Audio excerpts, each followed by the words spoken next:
कैलाश की छाया, एक डॉक्टर की अलौकिक पुकार। विज्ञान से शिव तक, डॉक्टर अर्जुन का पहला संकल्प। वर्ष 2004।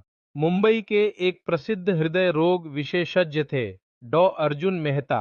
45 वर्ष की उम्र में उनका नाम देश विदेश में जाना जाता था, लेकिन सफलता के बीच कुछ अधूरा सा था। कुछ ऐसा जिसे उन्होंने कभी अनुभव नहीं किया था, आंतरिक शांति। एक दिन उन्होंने एक 84 वर्षीय तिब्बती महिला का ऑपरेशन किया। उसकी हालत बेहद नाजुक थी, लेकिन उसने होश में आते ही अर्जुन का हाथ पकड़ा और कहा, अब तू पूरा होगा, शिव बुला रहे हैं तुझे। उस वृद्धा ने उन्हें कैलाश मानसरोवर की यात्रा का संकल्प दिलाया। वैज्ञानिक का संदेह। डॉ अर्जुन विज्ञान पर भरोसा करते थे।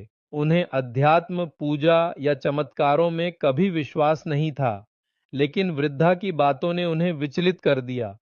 6 महीने बाद उन्होंने कैलाश यात्रा के लिए आवेदन किया। इस पर उनके साथी डॉक्टरों ने मजाक उड़ाया, शिवजी का चमत्कार देखने जा रहे हो?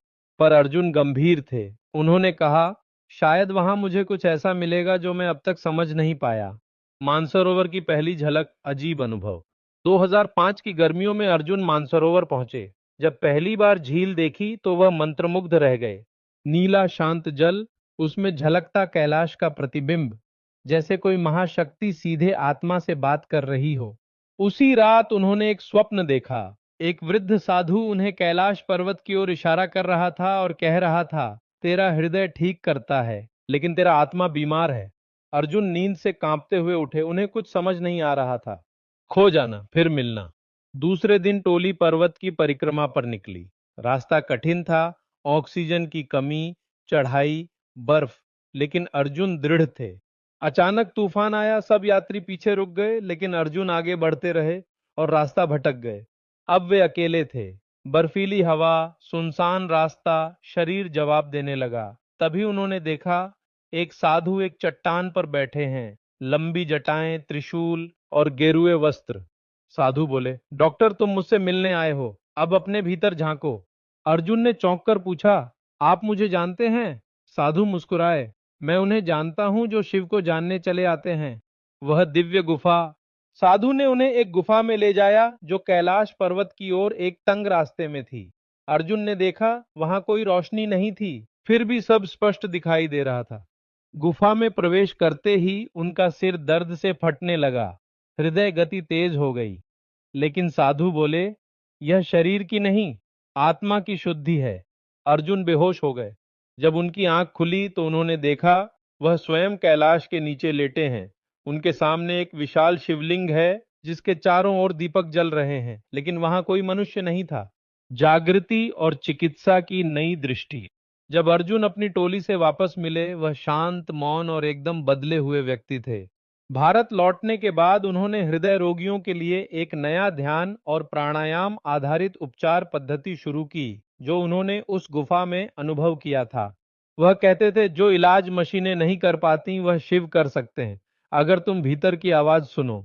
उनकी बातों से कई वैज्ञानिक असहमत थे, लेकिन उनके इलाज से सैकड़ों रोगियों को लाभ हुआ। वृद्ध महिला का पुनः मिलना। 2007 में एक दिन वही तिब्बती वृद्धा, जिनकी वजह से वे कैलाश गए थे, उनके अस्पताल आई।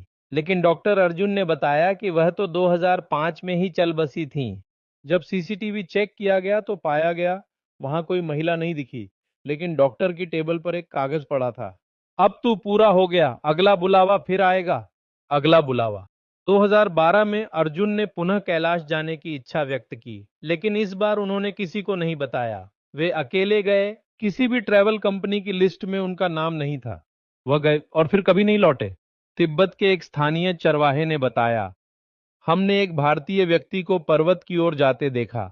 उसके पीछे एक साधु चल रहा था, फिर दोनों बादलों में समा गए। भारत सरकार के रिकॉर्ड में डॉक्टर अर्जुन लापता घोषित हुए। कैलाश पर लिखी गई आखिरी पंक्तियां।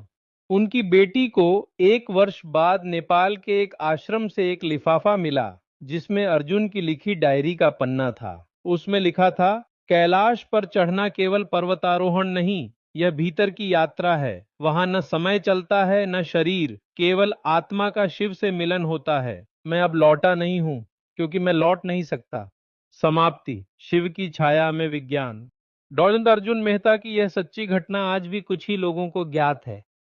कई लोग मानते हैं कि वे आज भी कैलाश के मार्ग में कहीं ध्यानस्थ हैं। कुछ यात्रियों ने बताया कि उन्हें एक डॉक्टर वेशधारी साधु दर्शन देते हैं, जो कहते हैं, हृदय की धड़कन सुनो, शिव वही हैं। यह कथा हमें यह सिखाती है कि जब विज्ञान और आध्यात्म मिलते हैं तो चमत्कार घटित होता है, और कैलाश वह कोई साधारण पर्वत नहीं, वह स्वयं शिव की चेतना है।